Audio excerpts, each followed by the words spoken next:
The car smells like leather and rain, but underneath it all, there's something sharper, cleaner, antiseptic, maybe, or just the scent of money so old it doesn't need to announce itself anymore. Caelen presses his spine against the seat, tries to make himself smaller, but the space doesn't give him that mercy. The interior is wide, luxurious, suffocating in its silence. His hands rest on his thighs, palms down, fingers spread like he's trying to hold himself to the earth. The document sits beside him on the seat. Cream-colored paper, heavy stock, the kind that doesn't crumple even when you want it to. He doesn't look at it. Outside, the city blurs past in streaks of neon and brake lights. It's raining hard enough that the drops sound like gravel against the windows, and every few seconds the car hits a pothole and his stomach lurches. Not from the movement, from the knowing. No one's touched him yet. That should feel like relief, but it doesn't. Feels like waiting. Hi viewers, kindly tell us where you're watching from and what time it is. The driver hasn't spoken since they left the hospital. Neither have the two men in the seats across from him. Caelen can feel their presence the way you feel a storm coming, that pressure in the air right before everything breaks. He doesn't look at them directly. Hasn't since they walked into Harland's room 3 hours ago and changed everything with a handshake. Twin alphas.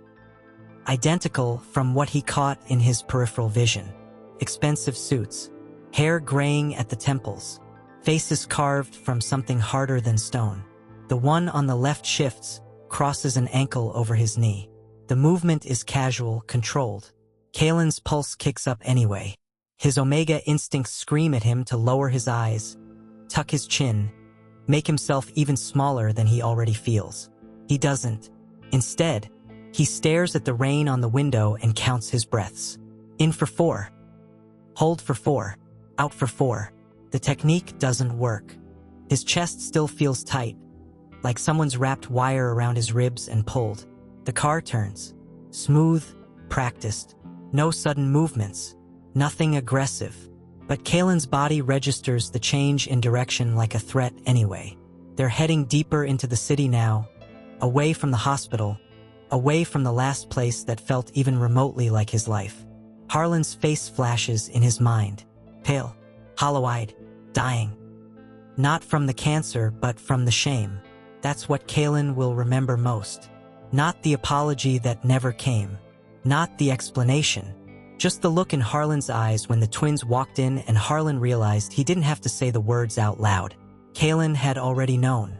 The document rustles slightly as the car takes another turn. He glances at it without meaning to. The signatures at the bottom are black ink, crisp and deliberate. 2 names he didn't recognize until tonight. Rafe Calder. Silas Calder. And below them, Harland's shaking scrawl. But it's the date that catches him. Holds him, stops his breath mid-inhale. 3 weeks ago. The contracts were signed 3 weeks ago. His 18th birthday. The car slows. The rain doesn't.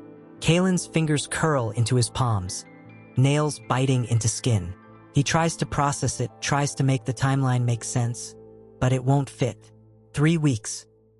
Harland had looked him in the eye every single day for 3 weeks, watched him make breakfast, heard him talk about maybe finding work, about maybe enrolling in community classes. All while knowing. The car stops. No one moves. Caelen's heartbeat is so loud he's sure they can hear it. The twin on the right, Rafe maybe, or Silas, he doesn't know which is which, leans forward slightly. Not toward Caelen, just forward, like he's about to say something. He doesn't. The driver gets out. The sound of the door opening and closing is muffled by the rain, but Caelen feels the shift in air pressure. A moment later, his door opens. Cold air rushes in. Rain mist. The smell of wet pavement. Out, the driver says. Not unkind, just factual. Caelen moves before he thinks about it, muscle memory from 18 years of being told what to do. His shoes hit the ground, and the water soaks through immediately. He's not wearing the right clothes for this. Not wearing the right anything. He looks up. The building in front of him is glass and steel, the kind that stretches so high the top disappears into the low clouds. Every window glows with soft, golden light. It doesn't look like a prison. That's the first thing his mind registers. It looks like the kind of place people dream about living in. The twins step out behind him. He hears them, doesn't see them. One of them moves past him, close enough that Caelen smells something cedar and smoke. The other stays back, waiting. For what? Caelen doesn't know.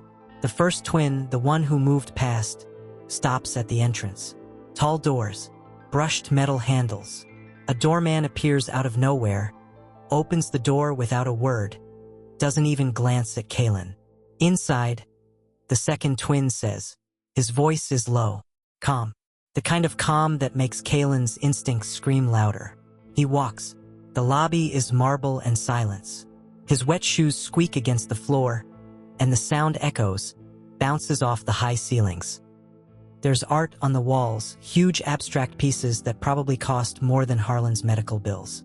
A chandelier hangs overhead, dripping crystal. No one else is here. The elevator is already open. Waiting. They step inside. Caelen, the twins. The doors close with a soft hiss. No music.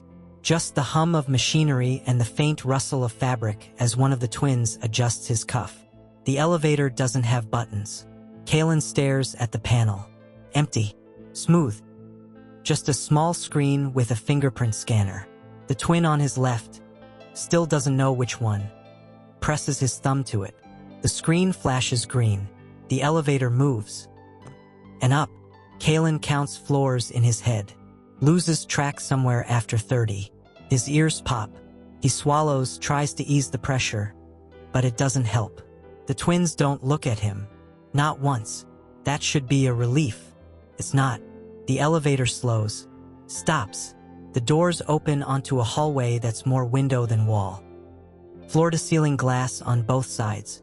The city sprawls out below them, endless and indifferent. This way, one of them says. Caelen follows. He doesn't have a choice. Or maybe he does, and he just doesn't know how to use it yet. They walk past doors, closed, unmarked, until they reach the end of the hall. Double doors. Dark wood. One of the twins pushes them open, and the space beyond is too much. Open floor plan. Glass walls overlooking the city. Furniture that looks like it belongs in a museum. A kitchen with countertops so clean they reflect the overhead lights. Everything is sharp lines and muted colors, black and white and gray, with just enough warmth to keep it from feeling sterile. But it does feel sterile. Like a showroom. Like a place where people don't actually live. Your room is upstairs, the twin on the right says. Third door on the left. Caelen's throat is dry. He nods. Neither of them moves. He stands there, soaking wet, feeling the weight of their eyes even though they're not looking at him. Not directly, but they're aware. He can feel it. The way predators are aware of prey without needing to stare. There are rules, the other twin says. His voice is slightly different, rougher around the edges. Caelen catalogs it without meaning to. Needs to know which one is speaking even if he doesn't know their names yet. Rule 1. You don't leave your floor without permission. Caelen's stomach twists. Rule 2. You speak when spoken to. His hands curl into fists at his sides. Rule 3. The twin pauses. Steps closer. Not close enough to touch. Just close enough that Caelen has to tilt his head back slightly to meet his eyes. You are not owned. Caelen's breath catches. But you are not free. The words hang in the air between them. Heavy and contradictory and impossible to parse. Not owned. Not free. What the hell does that even mean? The twin steps back. Understood. Caelen's voice comes out hoarse. Yes. Good. The first twin moves toward the door. Dinner is at 8. Someone will come get you. They leave. The doors close behind them with a soft click that sounds too final. Caelen stands in the middle of the penthouse, dripping rainwater onto imported marble, and realizes he hasn't asked a single question. Hasn't fought. Hasn't even tried to argue. He looks down at his hands. They're shaking. 3 weeks. The contracts were signed 3 weeks ago, which means this was never a negotiation. It was already done. What do you think the twins are really planning? Drop your theories below. The bed is too soft. Caelen lies on top of the covers, fully clothed, staring at the ceiling. It's past midnight, maybe later. He hasn't checked. Doesn't have a phone anymore. Harland took it 2 months ago when the bills stopped getting paid. Said it was temporary. Said they'd get it back once things settled. Things never settled. The room is bigger than the apartment he shared with Harland. King-sized bed. Walk-in closet. Attached bathroom with a shower that has more knobs than he knows what to do with. There's even a desk by the window, sleek and minimalist, with a lamp that turns on when you wave your hand near it. He tried it 3 times just to see if it was real. It was. Everything here is real and none of it makes sense. Caelen rolls onto his side, pulls his knees up toward his chest. The clothes they left for him, folded neatly on the dresser when he came upstairs, are still untouched. Black joggers, plain white t-shirts, a hoodie that looks expensive in a way that doesn't announce itself. All in his size. How did they know his size? He doesn't want to think about that. The rain has stopped, but the windows still have streaks running down them, distorting the city lights into abstract shapes. He watches them blur and shift, tries to find patterns, tries to make his brain focus on anything other than the weight in his chest. 3 weeks. He keeps coming back to it, keeps trying to rewind the timeline in his head, looking for the moment he should have known, should have seen it coming. Harland had been quieter than usual, more tired, but that was the cancer, wasn't it? That was the medication, the pain, the slow collapse of a body that used to be strong. Or maybe it was guilt. Maybe dying men get quiet when they're planning to sell the one person who still gives a damn about them. Caelen's throat tightens. He swallows hard, forces it down. He's not going to cry. Hasn't cried since he was 14 and learned that tears just make alphas uncomfortable or worse.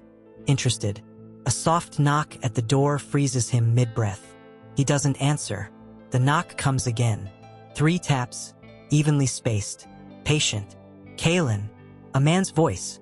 One of the twins. He still doesn't know which. You need to eat. I'm not hungry, Caelen says. His voice sounds stronger than he feels. Small victory. Silence. Then, it wasn't a question. Caelen sits up slowly, feet hitting the floor. He's still wearing his damp jeans from earlier.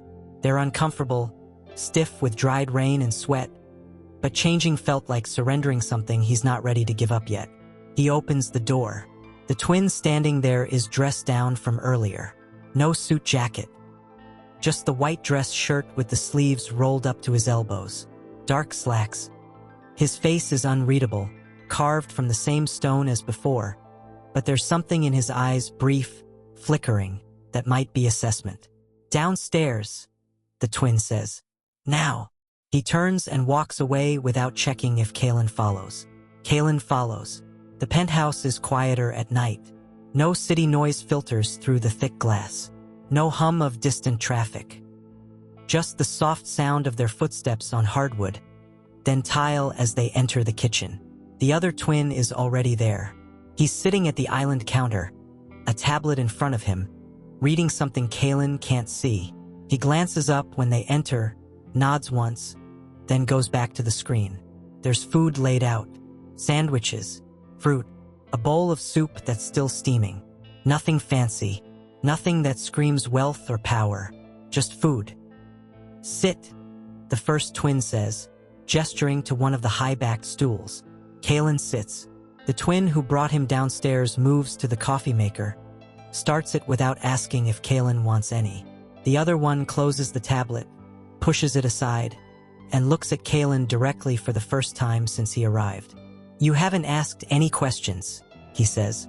Caelen's fingers curl around the edge of the counter. Would it matter if I did? The twin's mouth twitches. Not quite a smile. Something closer to approval. Probably not. But most omegas in your position would try anyway. I'm not most omegas. No, the twin agrees. You're not. The coffee maker beeps. The other twin pours 2 mugs, sets one in front of his brother, then leans against the counter with the other cradled in his hands. He's watching Caelen too now. Both of them are. It's not aggressive, not threatening, just observing. like he's a problem they're trying to solve. You should eat, the first twin says again. Caelen reaches for the sandwich. His hands are steadier than he expected. He takes a bite. Turkey, cheese, lettuce. Fresh, probably made within the last hour. Tastes like nothing. He chews anyway. Swallows. Harland's dying, Caelen says. It's not a question. They all know it. Yes, the second twin says. The one with the rougher voice. He has about 6 weeks. Maybe less. 6 weeks. Caelen sets the sandwich down. And he sold me to you. No. Caelen's head snaps up. What? The first twin leans forward, elbows on the counter. Your stepfather didn't sell you to us. He sold you to someone else. We bought the contract. The room tilts. Caelen grips the edge of the counter harder. What are you talking about? Harland Rowe owed money to the wrong people, the second twin says. His tone is flat, factual, like he's reciting a grocery list. People who specialize in acquiring young omegas. When he couldn't pay, they offered him a deal. Sign over custody. They erased the debt. He agreed. The first twin continues. 3 weeks ago, the day you turned 18, Caelen's stomach lurches. Why didn't they come for you? The second twin's eyes are cold. Because we intercepted the contract, paid triple what they were offering, made it clear that if they ever came near you again, there wouldn't be enough left of them to identify. Silence. The coffee maker drips. The city hums beyond the glass. Caelen's pulse hammers in his ears.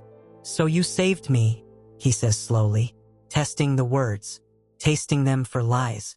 No. The first twin's voice is sharp. We bought you. Legally. Completely. You're here because we paid for you to be here. Don't mistake that for altruism. Then why? Caelen's voice cracks on the word. If you're not. If you don't want. He can't finish the sentence. Can't make himself ask what they want from him. What they're going to do to him. The twins exchange a look. Something passes between them. Understanding, maybe, or strategy. You're not ready for that answer yet, the second twin says. That's not fair, Caelen snaps. The words are out before he can stop them. Heat floods his face. You don't get to tell me my life was sold and then refuse to explain why. The first twin stands, walks around the counter, stops a few feet from Caelen's stool. He's tall, broad-shouldered, the kind of presence that fills a room without trying. Fair? He repeats. The word sounds foreign in his mouth. You want fair? Your stepfather gambled away your future to men who would have had you on a plane to God knows where within 72 hours. You'd be property by now. Real property. The kind that doesn't get rules or clean sheets or a choice about what happens next. Caelen flinches. We are not the good guys, the twin continues. His voice is low, steady. Don't confuse us with heroes, but we are the better option. And right now, that's all you get. He steps back, returns to his side of the counter. The second twin picks up his coffee, takes a slow sip. Eat, he says again. Then go back to your room. Caelen doesn't move. That wasn't a suggestion, the first twin adds. Caelen eats. Mechanical. Tasteless. He finishes the sandwich, drinks some water, ignores the soup. When he's done, he stands. Neither twin stops him. He makes it halfway to the stairs before the second twin's voice follows him. Caelen, he stops, doesn't turn around. Your stepfather made the deal to protect you, in his own twisted way. He thought selling you to us was better than watching them take you. Caelen's hands ball into fists. He was wrong. Maybe, the twin says, but he's dying believing he saved you. That's all he has left. Caelen doesn't respond. He climbs the stairs, shuts the door to his room, and sits on the edge of the too-soft bed. 3 weeks. Harland had 3 weeks to tell him. 3 weeks to explain, to apologize, to give Caelen any say in what happened to his life. He didn't, and now Caelen is here, in a penthouse with 2 men who admit they're not heroes, who bought him like he's livestock, who claim they're the better option but won't say what they're protecting him from, or what they plan to do with him. Caelen lies back on the bed, stares at the ceiling again. The contracts were signed 3 weeks ago, but they never asked for his signature. Do you think Harland made the right choice? Let us know what you think. Caelen wakes to sunlight slicing through the curtains he forgot to close. It's too bright, too immediate, and for a moment he doesn't remember where he is. Then the softness of the bed registers. The silence. The faint smell of something expensive in the air. Leather, cedar, money. Right. The penthouse. The twins. The contract signed 3 weeks ago without his consent. He sits up, runs a hand through his hair. It's tangled, greasy. He hasn't showered since yesterday morning at the hospital. Hasn't done much of anything except exist in a state of low-grade panic that's starting to feel like baseline. His phone is gone. His wallet. The keys to an apartment that wasn't even his. Everything he owned fits in a duffel bag that's probably still sitting in the corner of Harland's hospital room. He's starting from zero. No, less than zero. He's starting from sold. Caelen stands, moves to the window. The city stretches out below him, endless and indifferent. From up here, people are just specks. Cars are toys. Everything is distant enough to feel unreal. He presses his palm against the glass. It's cold, solid. The only thing in this room that feels like it has weight. A soft chime makes him turn. The door. He didn't hear it open, but there's a woman standing in the hallway just outside. Middle-aged, black, wearing gray slacks and a crisp white blouse. Her expression is neutral, professional. "Good morning," she says. Her voice is warm but clipped, efficient. "I'm Lorraine. I manage the household. Mr. Calder asked me to show you around." Caelen blinks. "Which Mr. Calder?" "Both," she says. Then, after a beat, "You'll learn to tell them apart eventually. Most people do." She steps back, gestures for him to follow. Caelen grabs the hoodie from the dresser, still hasn't changed out of yesterday's clothes, and trails after her into the hallway. Lorraine moves like she's done this 1,000 times. Confident, no wasted motion. She points out rooms as they pass. Guest suites, an office, a library with floor-to-ceiling shelves that look like they've never been touched. "This floor is yours," she says, stopping at the top of the stairs. "You're free to move around here as you like. The gym is downstairs, second level. There's also a pool, though it's mostly decorative." "Mostly?" Mr. Calder, Rafe, uses it sometimes. Early mornings. You won't run into him. Caelen files the name away. "Rafe, one down. And the other one?" he asks. "Silas." Lorraine says without missing a beat. "He's usually in the office or the East Wing. You won't see much of him either unless he wants you to. That should be comforting." It's not. They descend the stairs. The main floor is just as pristine as it was last night. No dishes in the sink. No shoes by the door. No sign that anyone actually lives here. Breakfast is at 7. Lorraine continues. Lunch at noon. Dinner at 8. If you're hungry outside those times, the kitchen is stocked. Help yourself. "Do I eat alone?" Caelen asks. Lorraine pauses. Looks at him with something that might be sympathy. "Usually, yes. Right?" They move through the space. She shows him the security panel by the door, biometric lock. No keys. The elevator requires a fingerprint or a code he doesn't have. The windows don't open. Fire exits are locked from the outside. Every detail is another brick in the wall. "You're on the 53rd floor," Lorraine says, like that's supposed to mean something. The Calders own the top 6 floors. No one else has access. "What about you?" Caelen asks. "I have a keycard. Limited access. I come in at 6, leave by 9. Unless there's an event." "An event?" She doesn't elaborate. They circle back to the kitchen. Lorraine opens the fridge. Fully stocked, organized like a magazine spread. Then closes it again. "If you need anything, there's an intercom system. Press the button in your room. Someone will answer." Someone. Security. Housekeeping. Whoever's on shift. Caelen nods. His throat feels tight. And if I want to leave? Lorraine's expression doesn't change. You'll need permission. From who? Both of them. Silence. Lorraine straightens, smooths her blouse. Mr. Calder will be back this evening. He'll want to speak with you. Which one? Silas. She leaves without another word. The elevator doors close behind her with a soft hiss, and Caelen is alone again. He stands in the kitchen for a long time, staring at nothing. The penthouse is too quiet, too clean. It doesn't feel like a home. It feels like a display, like something designed to look lived in without anyone actually living. He wanders back upstairs, explores the rooms Lorraine didn't show him. Most are locked. The ones that aren't are empty. Generic furniture. No personal items. No photos. No clutter. It's like the twins don't exist when they're not here. By mid-afternoon, Caelen is pacing.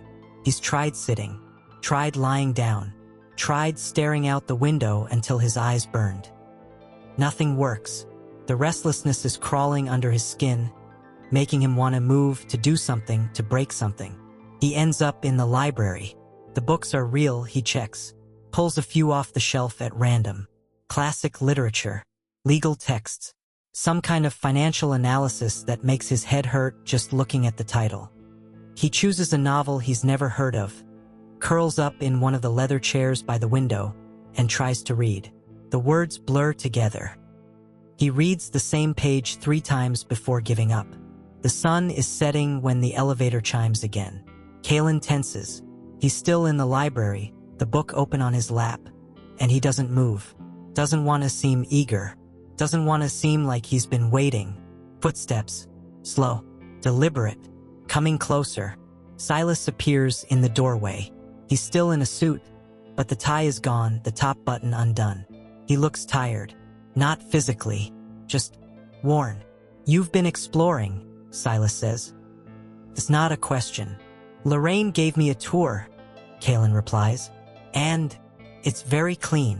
Silas's mouth twitches. Almost a smile. Lorraine's good at her job.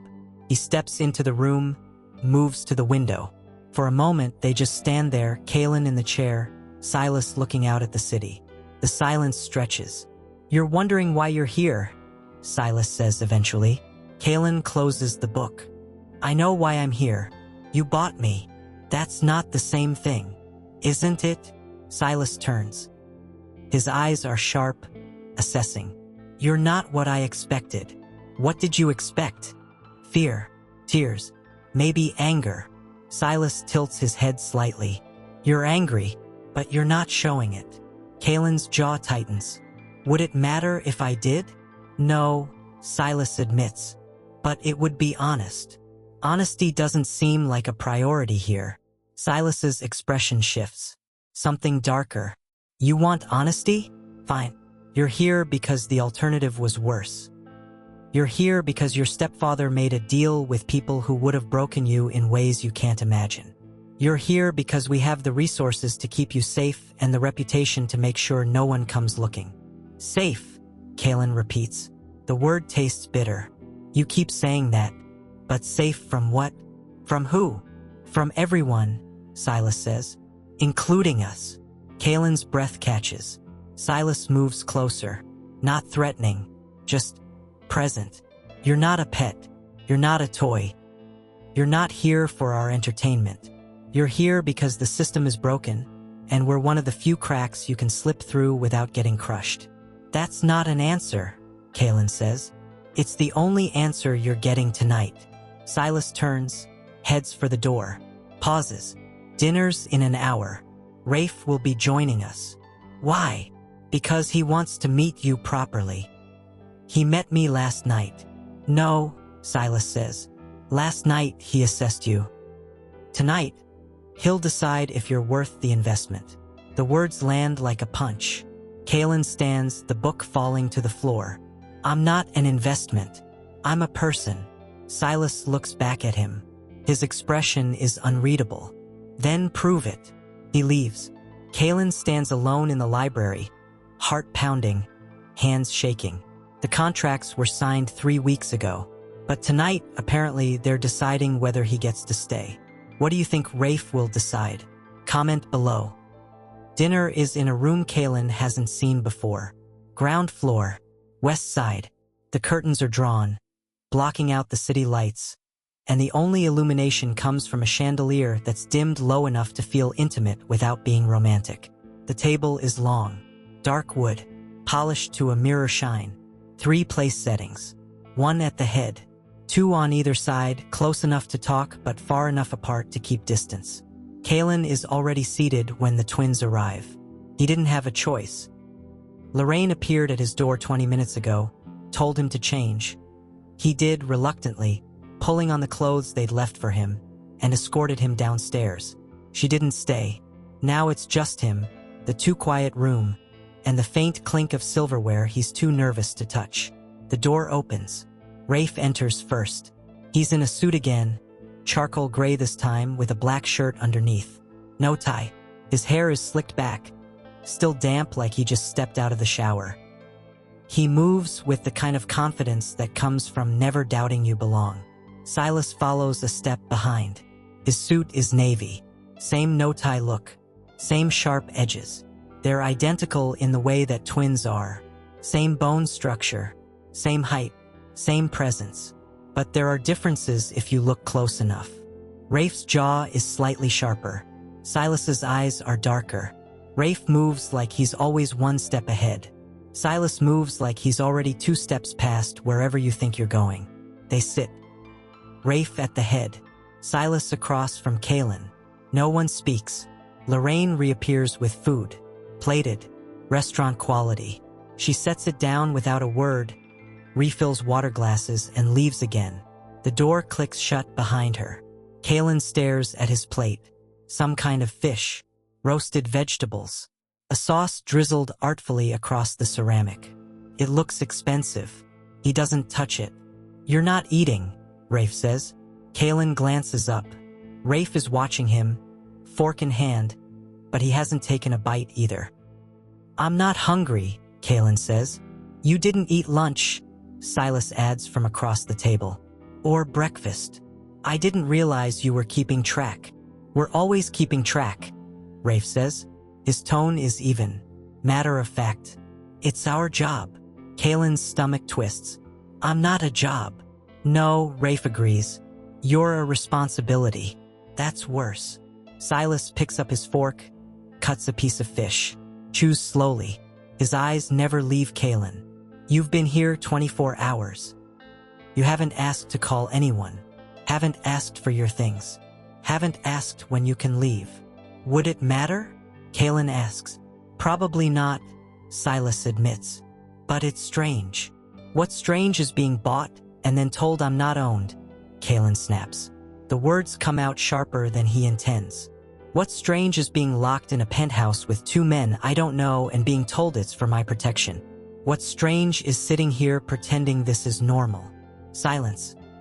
Rafe sets his fork down, leans back in his chair. "You're right. It's not normal." Caelen blinks. "Most Omegas in your position would be terrified," Rafe continues. "They'd comply. They'd try to make themselves useful, try to figure out what we want and give it to us before we ask. You're not doing that. Should I be?" "No," Silas says.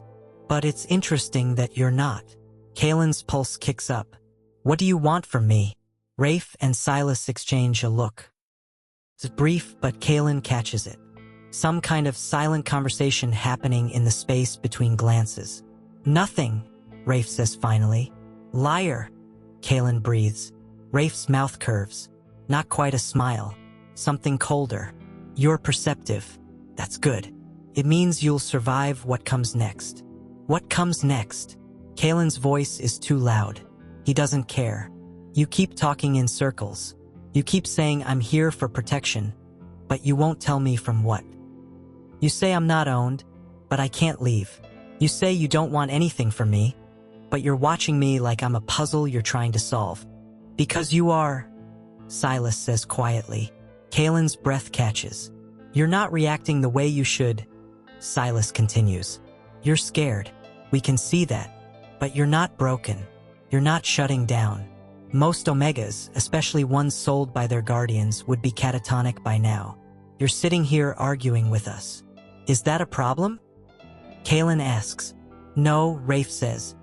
It's useful. Caelen's hands curl into fists under the table. I don't want to be useful to you. Too late, Rafe replies. He picks up his fork again, takes a bite. You already are. The rest of the meal passes in near silence. Caelen forces himself to eat. Not because he wants to, but because he refuses to give them the satisfaction of seeing him shut down. He chews mechanically, tastes nothing, and counts the minutes until it's over. When Lorraine finally clears the plates, Caelen stands. Sit, Rafe says. Caelen freezes. We're not done, Silas adds. Caelen sits. Rafe pulls a tablet from somewhere. Caelen didn't see him holding it before and slides it across the table. Read this. Caelen picks it up.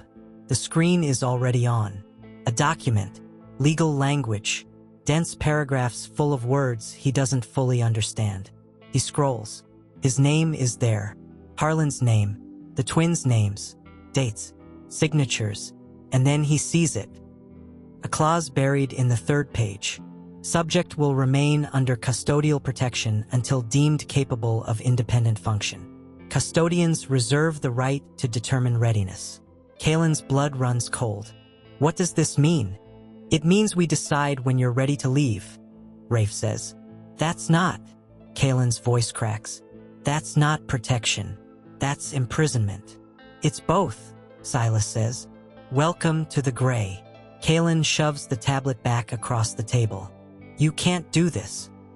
We already did, Rafe replies. 3 weeks ago. Caelen stands. The chair scrapes against the floor. I'm leaving. No, Rafe says. His voice doesn't rise. Doesn't need to. You're not. You can't stop me. We can, Silas says. We will. Not because we want to, but because if you leave, you're dead within 48 hours. Caelen's legs shake. He grips the edge of the table to steady himself. You're lying. We're not, Rafe says. He stands too now, moves around the table, stops a few feet from Caelen. The people your stepfather owed? They don't forgive losses. They don't forget. You're a loose end, and loose ends get tied up. Then let them, Caelen spits. I'd rather die free than live like this. No, you wouldn't, Silas says. His voice is soft, almost gentle. You're angry, you're scared, but you're not suicidal. If you were, you'd have done something by now. Caelen's throat closes. He hates that Silas is right. Hates that they can see through him like glass. You're going to stay here, Rafe continues. You're going to follow the rules. And eventually you're going to understand why. I'll never understand this, Caelen says. Then you'll learn to accept it, Rafe replies. He turns, walks toward the door. Silas stands, follows. Good night, Caelen, Silas says over his shoulder. The door closes. Caelen stands alone in the dining room, shaking, furious, helpless. The contracts were signed 3 weeks ago, and the clause that decides his future. It doesn't have an expiration date. Do you think Caelen will ever escape? Share your thoughts. 3 days pass. Caelen counts them by meals he doesn't eat and nights he doesn't sleep. The penthouse is a cage wrapped in luxury, and every hour inside it sharpens the edges of his anger. He avoids the twins. Not hard. They're ghosts in their own home, appearing for brief moments, observing, then vanishing again. Rafe is always in motion. Phone calls, meetings, doors closing behind him with the kind of finality that says do not disturb. Silas is quieter. He reads in the library sometimes, works at a desk in the office with the door cracked just enough that Caelen can see the glow of multiple monitors. Neither of them speaks to him unless necessary. Lorraine is the only constant. She brings meals, collects untouched plates without comment, leaves fresh towels, maintains the illusion that this is a home and not a holding cell. On the fourth morning, Caelen wakes to the sound of voices. Low, muffled, coming from downstairs. He gets out of bed, pads to the door in bare feet. eases it open just enough to hear. Not sustainable, someone is saying. Male. Unfamiliar. You can't keep him locked up indefinitely. He's gonna break or bolt. He's not going anywhere, Rafe replies. Cool. Unbothered. Are you sure about that? The stranger asks. Because from where I'm standing, you've got a ticking time bomb in a penthouse with 53 floors between him and freedom. That's not protection. That's containment. It's both, Silas says. Same line he used at dinner, like it's a script they've rehearsed. You're playing a dangerous game. The stranger continues. If the wrong people find out he's here, they won't. Rafe interrupts. We've been careful. Careful doesn't mean invisible. Silence. Then footsteps. The stranger is leaving. Caelen hears the elevator chime. The doors open and close.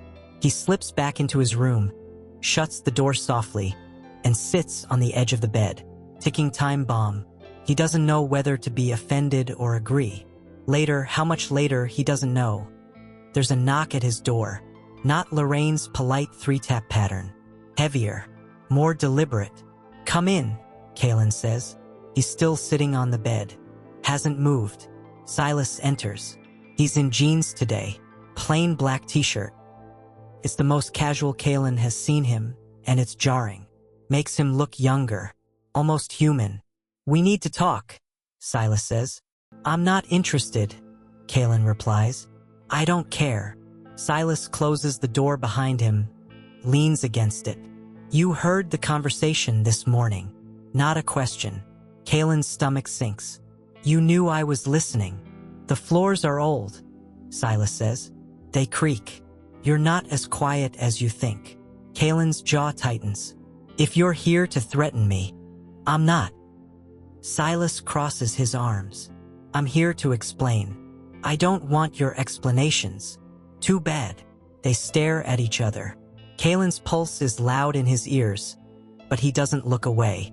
Refuses to. Silas exhales. Pushes off the door. Moves to the window.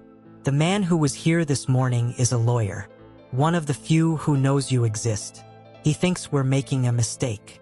He's right, Caelen says. Maybe, Silas admits. But it's the only mistake we can afford. Caelen stands. What does that mean? Silas turns. His expression is unreadable. It means the people your stepfather owed don't just want their money back. They want what they paid for. And what they paid for was you. I know that, Caelen snaps. You've told me 100 times. Have I told you what they do with omegas they acquire? Silas asks. His voice is flat, clinical. Have I explained the process? The breaking? The reconditioning? Caelen's stomach churns. Stop. No. Silas steps closer. You want honesty? Here it is. They would have kept you in a room half the size of this one for 6 months. No windows. No privacy. No contact with anyone except the people training you to forget your name, your history, everything that made you you. And then they would have sold you to the highest bidder. Maybe a collector. Maybe a brothel. Maybe someone who gets off on breaking things that used to be whole. Caelen's hands shake. Why are you telling me this? Because you need to understand what we're protecting you from, Silas says. And because you need to stop acting like we're the enemy. You bought me, Caelen says. His voice cracks. You bought me. How is that not being the enemy? Because we're not using you, Silas replies. We're not touching you. We're not selling you. We're keeping you alive long enough for you to figure out what comes next. What comes next? Caelen's laugh is bitter. You said it yourself. You decide when I'm ready to leave. That could be never. It won't be never, Silas says quietly. How do you know? Because I've seen what never looks like. Silas's eyes are dark, haunted. And you're not that. Caelen sinks back onto the bed. His legs won't hold him anymore. I don't understand any of this. You're not supposed to, Silas says. Not yet. He moves toward the door, pauses with his hand on the knob. There's a gym on the 2nd floor. You should use it. Sitting in this room all day isn't helping. I don't want to use your gym, Caelen says. It's not a suggestion. Silas opens the door. Dinner's at 8. Rafe wants you there. He leaves. Caelen sits in the silence, trying to piece together what just happened. Silas's words loop in his head. 6 months. No windows. Reconditioning. He thinks about Harland, dying in a hospital bed. Alone. Ashamed. Thinking he saved Caelen by selling him to the twins. Maybe he did. Maybe this cage is better than the alternative. That thought makes Caelen want to scream. Instead, he stands, changes into the workout clothes folded neatly in the closet, heads downstairs. The gym is empty, glass walls, state-of-the-art equipment, a treadmill facing the city. Caelen gets on the treadmill, starts running. He doesn't know where he's going. Doesn't matter. He just needs to move. By the time he stops, his legs are shaking and his lungs burn. Sweat drips down his face. He braces his hands on the console, gasping, and looks up. Rafe is standing in the doorway, watching. Caelen doesn't know how long he's been there. Feel better? Rafe asks. Caelen straightens, wipes his face with the back of his hand. No. Rafe nods, like he expected that answer. Silas said you listened this morning. He told you? He tells me everything. Caelen's chest tightens. Then you know I'm not going to just accept this. I know, Rafe says. He steps into the room, moves to the weight rack, picks up a dumbbell, sets it back down. But you're going to try to survive it. And that's enough for now. Enough for what? Rafe looks at him. Really looks. Not assessing. Not calculating. Just seeing. For us to figure out if you're strong enough to do what comes next. And what comes next? Caelen asks. Rafe's mouth curves. That depends on you. He leaves. Caelen stands in the empty gym, heart still pounding, and realizes something. They're not just protecting him. They're preparing him for what he doesn't know. But the answer is somewhere in this penthouse. And Caelen is going to find it. What do you think the twins are preparing Caelen for? Drop your theories below and let us know what you think happens next. The envelope arrives on a Tuesday. Plain, white. Federal insignia stamped in the corner. Caelen finds it on the kitchen counter when he comes down for breakfast. No note, no explanation, just the envelope sitting there like a bomb waiting to go off. He picks it up, turns it over. It's addressed to him. Caelen Rowe, care of Calder Estate. His hands shake as he tears it open. Inside is a single sheet of paper, official letterhead, dense paragraphs of legal language that make his head hurt. He scans it once, twice, tries to make sense of the words. Educational placement, therapeutic services, autonomy assessment. His heart pounds. There's a handwritten note clipped to the top. Rafe's handwriting. He recognizes it from documents he's seen lying around. You're being released from custodial oversight. Effective immediately. College enrollment begins fall semester. Apartment is secured. You're free to go. Caelen reads it again and again. Free. He's free. The word doesn't feel real. He's been here 6 weeks. 6 weeks of rules and surveillance and controlled meals and conversations that felt more like interrogations. 6 weeks of waiting for the other shoe to drop. And now this. He hears footsteps. Silas appears in the doorway, coffee mug in hand. He sees the envelope. Doesn't look surprised. You read it, Silas says. What is this? Caelen's voice is hoarse. What it says. You're being released. Why? Silas takes a sip of coffee. Because you're ready. I'm not. Caelen stops, swallows. I don't understand. You don't have to, Silas replies. The apartment is in Brooklyn. 2-bedroom, fully furnished. Rent's paid for the year. Tuition is covered. You'll have a stipend for living expenses. Caelen's chest tightens. What's the catch? No catch. There's always a catch. Silas sets the mug down. You want out. We're letting you out. That's it. Caelen's legs feel weak. He sinks onto one of the stools. This doesn't make sense. Nothing about this makes sense. When? Tomorrow, Silas says. Lorraine will help you pack. A car will take you to the apartment in the morning. Tomorrow. Caelen looks down at the letter in his hands. The words blur. He's imagined this moment 100 times. Freedom. Escape. A life that's actually his. So why does it feel wrong? Where's Rafe? Caelen asks. Meeting, Silas says. He'll be back tonight. Does he know about this? It was his idea. Caelen's stomach drops. I don't believe you. Silas's expression doesn't change. Believe what you want. It's happening. He leaves. Caelen sits alone in the kitchen, staring at the letter. His mind races. 6 weeks ago, he would have killed for this. Would have done anything to get out of this penthouse. Away from the twins. Back to something resembling a normal life. But now he's spent 6 weeks learning how the twins move. How they think. How they operate. And nothing they do is without calculation. This isn't mercy. This is strategy. But for what? He spends the rest of the day in a daze. Lorraine appears in the afternoon with boxes. She's efficient, kind, doesn't ask questions. She packs his things. The clothes they bought him, toiletries, a laptop that appeared in his room 2 weeks ago. It all fits in 3 boxes. 6 weeks of his life reduced to 3 cardboard boxes.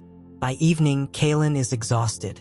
He hasn't eaten, hasn't slept, just sat on his bed watching Lorraine work, trying to convince himself this is real. Rafe comes home just before 8. Caelen hears the elevator, hears voices downstairs. He doesn't go down, doesn't want to face Rafe yet, doesn't know what he'd say. At 9, there's a knock. Come in, Caelen says. Rafe enters. He looks tired, older somehow. He stops a few feet from the bed, hands in his pockets. You got the letter, Rafe says. Yeah. Questions. A million. Ask. Caelen takes a breath. Why now? Because you're not a prisoner, Rafe says. You never were. That's a lie. Is it? Rafe tilts his head. You could have left any time. Walked out the door. We wouldn't have stopped you. You said I'd be dead in 48 hours. And you would have been, Rafe agrees. But we wouldn't have stopped you from trying. Caelen's throat tightens. So this is what? A test? No, Rafe says. This is us keeping our word. You're ready. You're leaving. That's the end of it. I don't believe you. Rafe's mouth curves. Not quite a smile. Good. You're learning. He turns to leave. Rafe, Caelen says. Rafe stops. Doesn't turn around. Thank you, Caelen says. The words taste strange. Wrong. But he means them. Rafe nods once. Leaves. Caelen lies back on the bed. Stares at the ceiling. Tomorrow he's free. Tomorrow he starts over. Tomorrow he gets his life back. So why does it feel like he's walking into a trap? What do you think is really happening? Is Caelen truly free, or is this part of a bigger plan? Drop your thoughts in the comments below. Don't forget to subscribe and turn on notifications so you don't miss the next chapter of the story. Share your theories and inspire others with your insights. The apartment is perfect. That's the first red flag.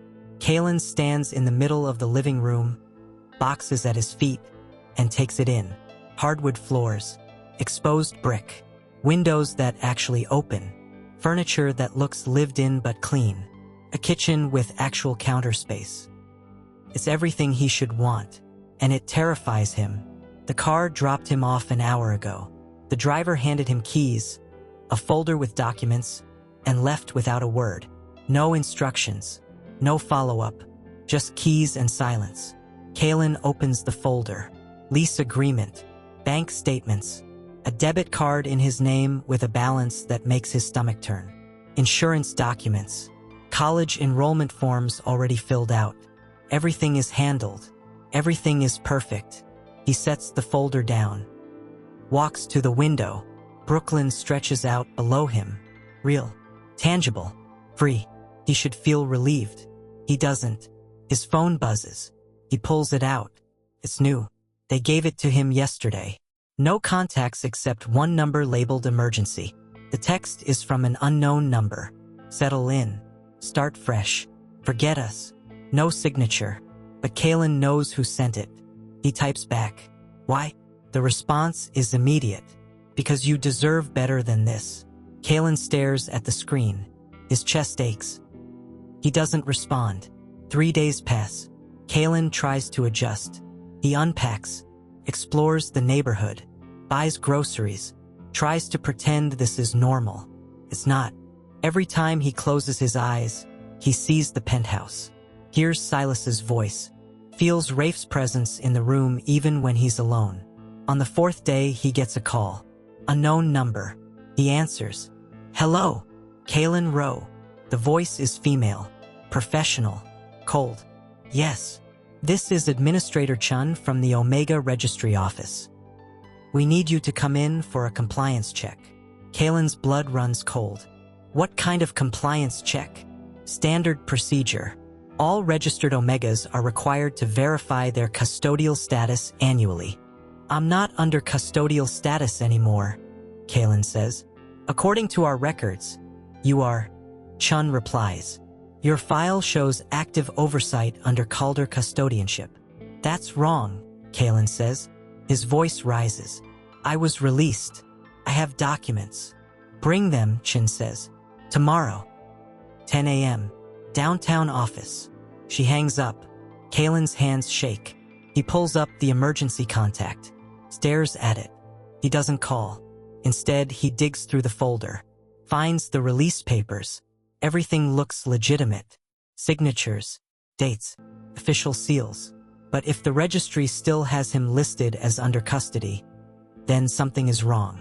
The next morning, Caelen takes the subway downtown. The registry office is in a gray building that looks like it was designed to crush hope. He checks in. Waits. An hour later, Chun calls him back. She's middle-aged, Asian, with glasses that sit too far down her nose. Her office is small, cramped, files everywhere. "Sit," she says. Caelen sits. Chun pulls up his file on her computer. Frowns. "According to this, you're still listed as custodial property under Rafe and Silas Calder." "That's wrong," Caelen says. He slides the release papers across the desk. "I was released 6 days ago." Chun barely glances at them. "These aren't in our system." "Then update your system." "It's not that simple," Chun says. She leans back. Custodial releases require federal approval, especially for high-risk cases.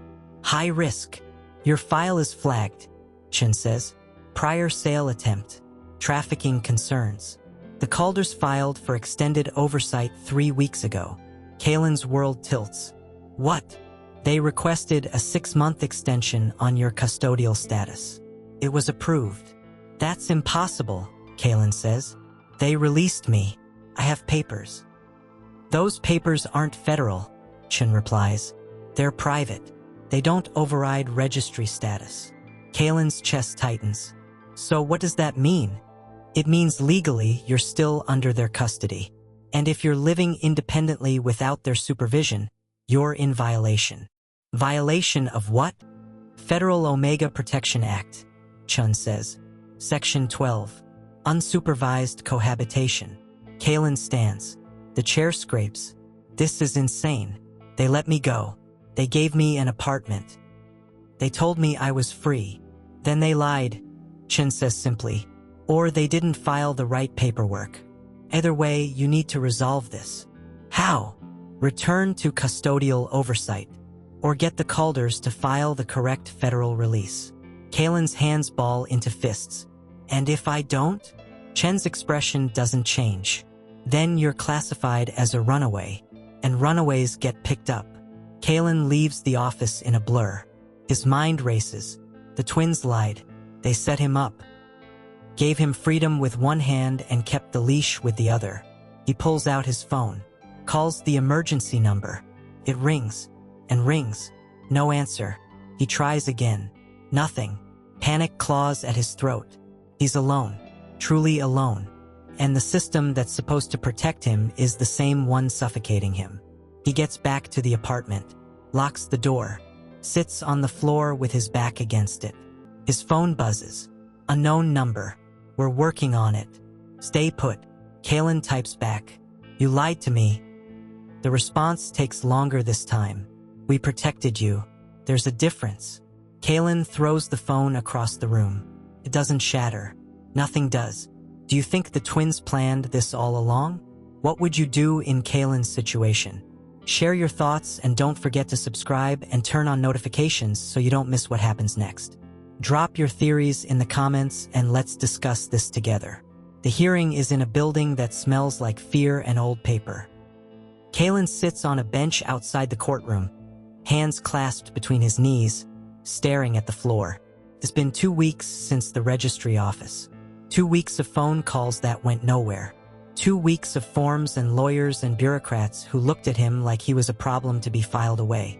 The twins hired an attorney, showed up once to sign documents, didn't speak to Caelen, didn't explain, just signatures and silence. Now he's here. The courtroom door opens. A bailiff steps out. Row case, come in. Caelen stands. His legs feel like water. Inside, the room is smaller than he expected. No jury, just a judge, older black woman with silver hair and eyes that have seen everything twice. A court reporter, the attorney the twins hired. And across the aisle, a woman in a gray suit, government lawyer. The twins aren't here. Caelen's stomach sinks. Be seated, the judge says. Everyone sits.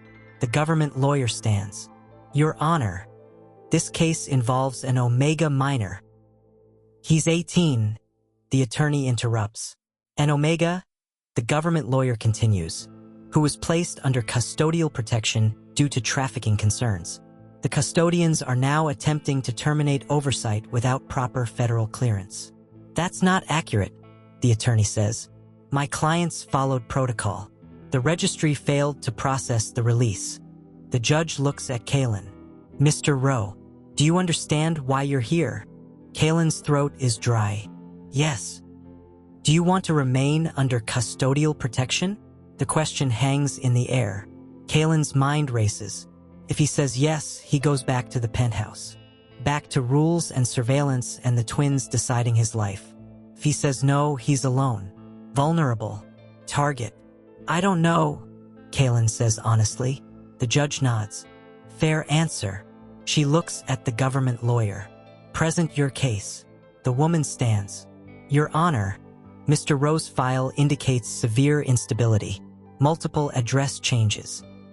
No employment. No educational enrollment despite claims otherwise. He's exhibiting classic signs of Omega distress. That's because the registry blocked his enrollment, the attorney counters. He can't move forward while his status is in limbo. Then he should return to custody, the government lawyer says. He was released, the attorney snaps. Not federally. The judge holds up a hand. Enough. She looks at Caelen.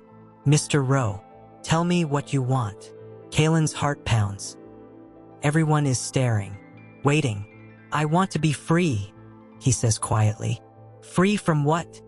The judge asks. From being treated like property. The room goes silent. The government lawyer's expression hardens. Your Honor, this is exactly the kind of emotional instability. He's not unstable, Caelen's attorney interrupts.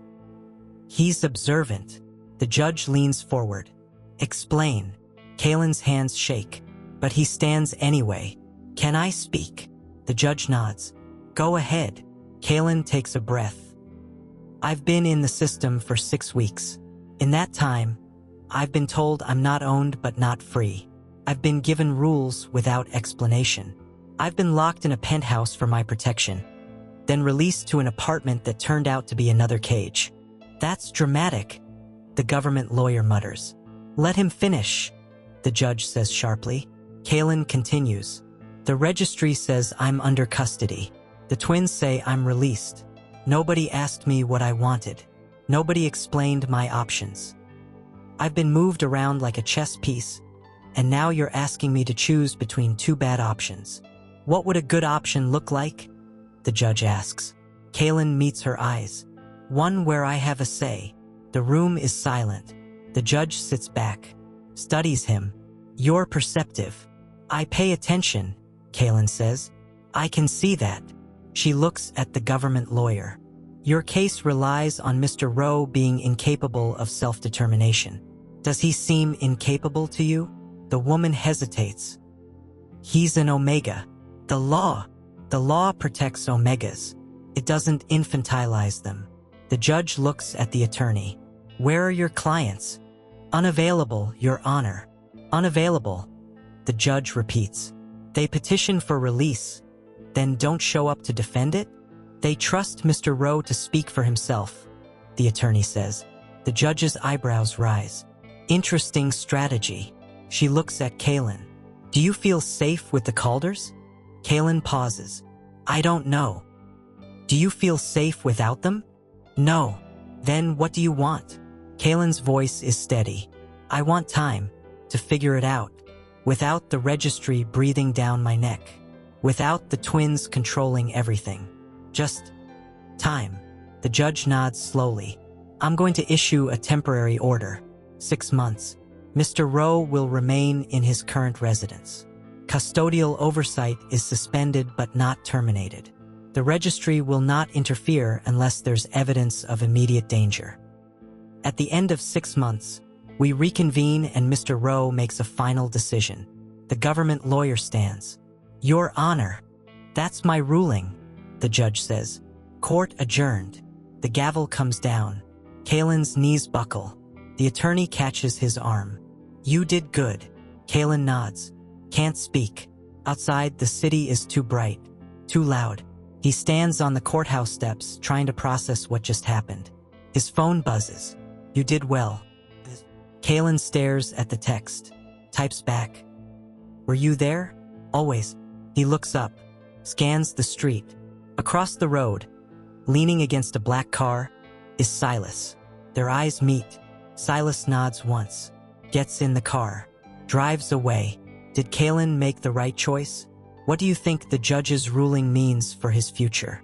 Share your thoughts below and subscribe so you don't miss the next chapter. Turn on notifications and join the conversation in the comments. Your voice matters. Harland dies on a Wednesday. Caelen gets the call at 6 a.m. The nurse is apologetic, professional, says it was peaceful, says he wasn't alone. That last part is a lie. Caelen knows because he hasn't visited in 3 weeks. Couldn't. Every time he thought about going back to that hospital room, his chest tightened and his breath caught, and he remembered the look on Harland's face when the twins walked in. Shame. Not love. Not regret. Just shame. Caelen sits on the edge of his bed, phone still in his hand, and feels nothing. He should cry. Should feel something. Harland raised him, fed him, kept him safe for 18 years, and then sold him. The funeral is scheduled for Saturday. Small service. Harland didn't have many friends. Caelen is listed as next of kin. He's expected to make arrangements, choose a casket, write an obituary. He can't. He calls the attorney instead, asks if someone else can handle it. The attorney pauses, then agrees, says he'll take care of everything. Caelen hangs up, stares at the wall. His phone buzzes. We heard. Caelen doesn't respond. Another text. Do you want us there? He types back. No. The response is immediate. Understood. Saturday arrives. Caelen puts on the only suit he owns, bought for him by the twins, of course, and takes the subway to the funeral home. It's gray, cold, the kind of place designed to make grief feel manageable. There are 7 people in the chapel, distant relatives Caelen hasn't seen in years, a neighbor, the attorney, and in the back row, wearing dark suits and expressions that give nothing away, sit Rafe and Silas. Caelen's chest tightens. He told them not to come. They came anyway. The service is short, generic. The officiant didn't know Harland, so everything he says sounds hollow. Caelen sits in the front row, hands folded, and listens to lies about a man who was too weak to protect the one person who depended on him. When it's over, people offer condolences. Caelen nods, shakes hands, says thank you because that's what you're supposed to do. The twins don't approach. They stay in the back, watching, always watching. Outside, the sky is overcast. threatening rain. Caelen stands on the steps, unsure what to do next. Go home? Stay? Scream? Caelen. He turns. Silas is there. Alone. Rafe must have left. You came, Caelen says. His voice is flat. We did. I told you not to. We know. Caelen's jaw tightens. Why? Because you shouldn't be alone today, Silas says simply. I've been alone for weeks, Caelen snaps. You made sure of that. Silas doesn't flinch. You wanted space. We gave it. I wanted freedom. You gave me a longer leash. It's more than most Omegas get. Caelen laughs. It's bitter. Broken. That's your defense? That I should be grateful for scraps. No, Silas says. But it's the truth. They stand in silence. The wind picks up. Caelen shivers. He didn't love me, Caelen says quietly. Not really. He tried, Silas replies. Trying doesn't count. Sometimes it's all people have. Caelen looks at him. Really looks. Silas's face is unreadable as always, but there's something in his eyes. Recognition, maybe, or understanding. You lost someone, Caelen says. It's not a question. Silas nods once. A long time ago. Did it get easier? No, Silas says. But you learned to carry it differently. Caelen's throat tightens. He looks away. The judge gave me 6 months. We know. After that, I decide. We know that too. And if I choose to leave? Caelen asks. If I walk away and never look back? Silas is quiet for a long moment. Then we let you go. Just like that. Just like that. Caelen doesn't believe him, but he wants to. Silas reaches into his jacket, pulls out an envelope, hands it to Caelen. Harland left this for you. Caelen's hands shake as he takes it. How do you have this? We were his emergency contacts, Silas says. Near the end, he asked us to make sure you got it. Caelen stares at the envelope. His name is written on the front in Harland's shaking handwriting. I can't, Caelen whispers. You don't have to read it now, Silas says. But you should read it eventually. He turns to leave. Silas, Caelen says. Silas stops. Thank you for coming. Silas nods. Take care of yourself, Caelen. He walks away. Caelen stands alone on the steps, envelope in hand, and watches the first drops of rain begin to fall. What do you think is in Harland's letter? Will Caelen ever forgive him? Drop your thoughts below, subscribe, and turn on notifications so you don't miss the final chapter. Share this story with someone who needs to hear it and let us know what you think in the comments. The letter sits unopened on Caelen's kitchen table for 3 days. He walks past it, ignores it, tries to pretend it doesn't exist. On the 4th day, he opens it. The handwriting is worse than he remembered. Shaky, desperate, but the words are clear. Caelen, I'm not good with words. Never have been. But I need you to know something before I'm gone. I didn't sell you because I didn't love you. I sold you because I did. The men I owed, they were going to take you anyway. I couldn't stop them. Couldn't protect you. All I could do was choose who took you. The Calders aren't good men, but they're not monsters. I researched them, asked around, found out they'd done this before, bought Omegas from bad situations and kept them safe until they could stand on their own. I knew they'd hurt you in different ways, knew they'd control you, but I also knew they wouldn't break you. I'm sorry I didn't ask. Sorry I didn't explain. Sorry I wasn't strong enough to find another way. But I'm not sorry I kept you alive. Live, Caelen. Live loud. Live free. Live in ways I never could. Caelen sets the letter down. His hands are steady. His chest aches, but it's a different kind of ache now. Not anger. Not betrayal. Just grief. Pure. Simple. Human. He folds the letter. Puts it in a drawer. Closes it. 2 months pass. Caelen enrolls in classes. Gets a part-time job at a bookstore. Starts therapy. Builds a life that's small but his. The twins check in once a week. Texts mostly. Never intrusive. Just how are you? And need anything? Caelen responds sometimes. Other times, he doesn't. They never push. On the 6-month mark, Caelen gets a call from the attorney. The final hearing is scheduled. He needs to make his decision. Stay under custody or walk away. Caelen thinks about it for a long time. Then he makes a call. The penthouse looks the same. Caelen stands in the living room, hands in his pockets, and takes it in. Glass, steel, silence. Rafe and Silas sit across from him, waiting. "I'm not coming back," Caelen says. Neither of them reacts. "But I'm not disappearing either," Caelen continues. "I want to stay in contact. Not because I have to, because I choose to." Rafe leans forward. "What does that look like?" "I don't know yet," Caelen admits. "But I think we figure it out together." Silas's mouth curves, almost a smile. "That's reasonable. You're agreeing?" Caelen asks. "We're listening," Rafe corrects. Caelen takes a breath. "You saved my life. Both of you. I'm not going to pretend you didn't. But you also controlled it. And I can't live like that anymore." "We know," Silas says quietly. "But I also can't pretend I don't care about you," Caelen continues. His voice cracks. "Because I do. And I hate that I do. But I do." Silence.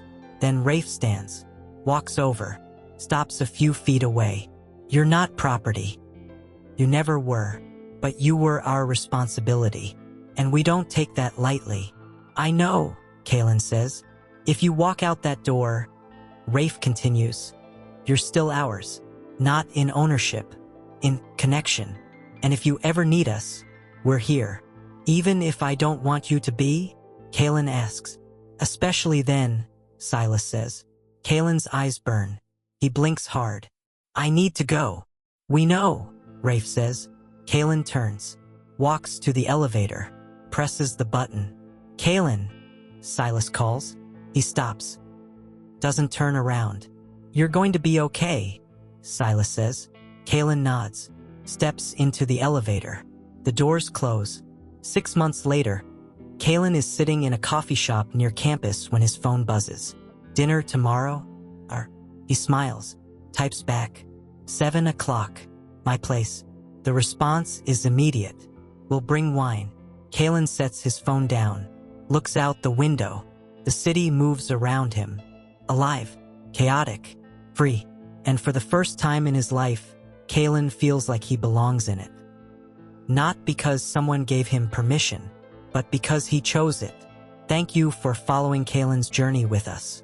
What did you think of the ending? Was it the closure you hoped for?